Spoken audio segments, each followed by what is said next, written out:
The great cathedrals of Europe took centuries to build, but the secrets inside them were guarded even longer. For decades, the world has whispered about a shadow government, a brotherhood in white aprons steering the course of revolutions and wars. Are they a harmless club of philosophers, or the silent architects of your reality? Today, we strip away the myth to find the cold truth behind the square and the compass. You will discover how a guild of stonecutters became the most powerful network on Earth, and what happens when their secrets turn deadly. To understand the Masons, we must go back to the dust and grit of ancient construction sites. In the Middle Ages, master builders were the elite of the working class. They were the only ones who could travel freely across borders without being tied to a specific lord or land. They were Freemasons. They held the keys to geometry, physics, and advanced mathematics, languages that seemed like divine magic to the illiterate masses who watched their cathedrals rise toward the heavens. To protect their trade secrets and their livelihood, they created an intricate system of passwords, signs, and grips.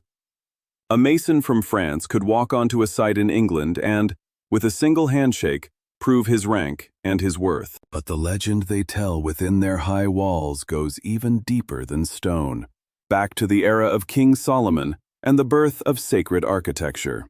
According to Masonic lore, the central figure of every lodge is Hiram Abiff, the master architect of the first temple in Jerusalem. The story is the cornerstone of their philosophy. It tells of 3 workers who cornered Hiram, demanding the secret password of a master mason so they could travel and earn higher wages.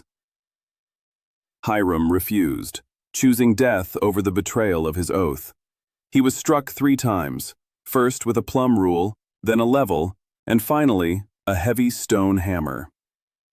He died to protect a secret that wasn't even about money.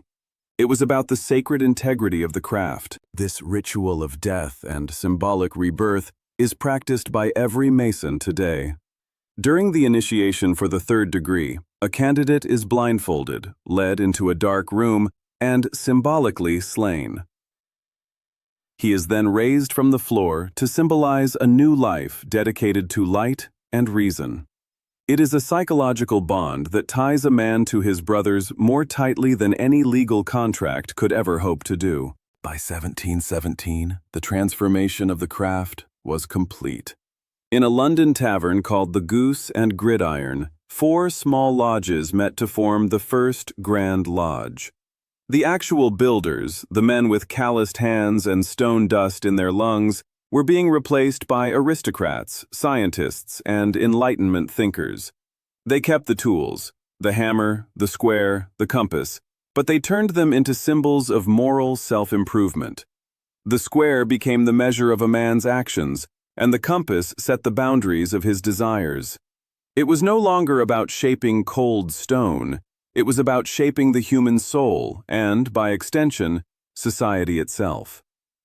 This was the birth of speculative masonry. The lodge became a unique sanctuary, where a duke and a humble shopkeeper could sit as equals. In a world of rigid social hierarchies and absolute monarchs, this was a radical, even dangerous idea.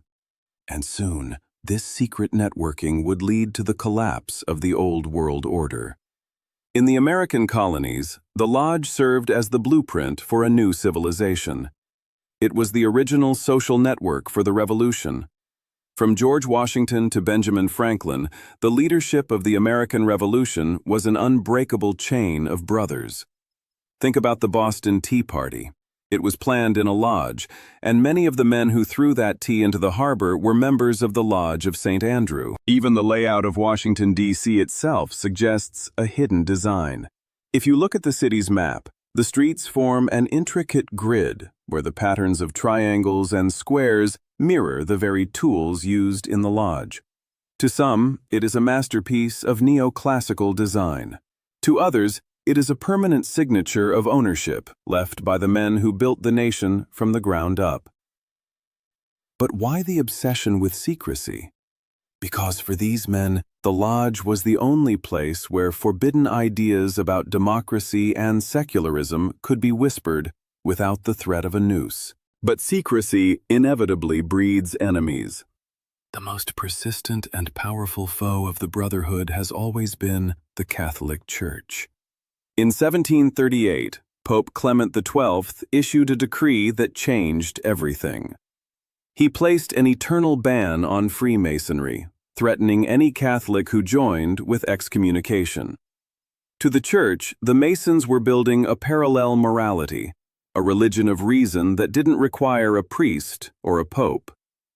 They were accused of being the hidden hands behind the French Revolution, the men who fueled the fires that sent King Louis XVI to the guillotine. The fear of a shadow government reached a fever pitch in the late 19th century, thanks to one of the greatest pranks in history, the Taxil hoax. A French journalist named Leo Taxil, seeking revenge on both the Church and the Masons, claimed that the Brotherhood was secretly worshipping a demon named Baphomet in the dark basements of their lodges. He created a fictional character named Diana Vaughn, a high priestess who supposedly witnessed blood sacrifices and devil-worshipping rituals. The public, and even the Vatican, fell for it completely. Even though Taxil eventually called a press conference to admit he had made every single word up to mock the gullibility of the Church, the damage was done. The seed was planted.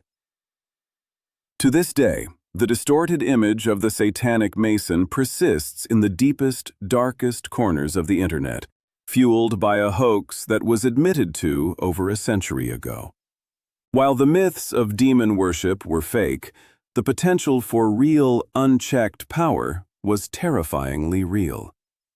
Let us talk about the year 1981, a year that proved the conspiracy theorists might actually have a point. The world was rocked by the discovery of a lodge in Italy known as Propaganda Due, or P2. This wasn't a group of men discussing architecture over tea. Led by a shadowy financier named Licio Gelli, P2 had evolved into a state within a state. When police raided Gelli's villa, they didn't just find ritual robes, they found a list that terrified the Italian government.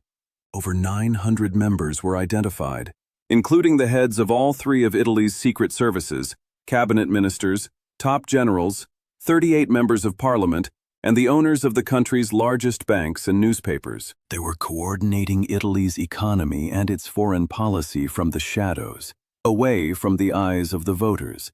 They were linked to the Vatican bank scandal and the mysterious cinematic death of Roberto Calvi, a man known as God's banker. Calvi was found hanging under Blackfriars Bridge in London. His pockets were stuffed with bricks and thousands of dollars in different currencies. In the world of Masonic symbolism, the bridge and the bricks weren't just random details. They were a message. For years, the world debated whether it was a suicide or a ritualistic Masonic execution for a man who had failed the Brotherhood. The P2 scandal proved that when the elite gather in total darkness, the temptation to play God becomes impossible to resist. The lodge had been transformed into a political weapon. Even the most brutal regimes of the 20th century recognized the power of the lodge and sought to destroy it. Adolf Hitler was obsessed with the Masons, believing they were part of a global conspiracy to undermine the German spirit. He ordered the seizure of all lodge property and sent nearly 200,000 Masons to the same concentration camps as the Jews. Their symbol, the small blue forget-me-not flower, became a secret sign of survival and recognition among brothers during the Holocaust. In the Soviet Union, the story was identical. Totalitarianism cannot tolerate a secret it doesn't control. The Masons were driven underground, their temples looted and turned into warehouses for the state. Today, Freemasonry has undergone yet another transformation. In many ways, it has become a massive global charitable organization, donating millions of dollars every single day to children's hospitals, burn centers, and schools. You see their symbols on the cornerstones of libraries and government buildings in every major city on the planet. They have websites, they host public open houses, and their grand lodges are often tourist attractions. Yet, the core of the mystery remains untouched and impenetrable.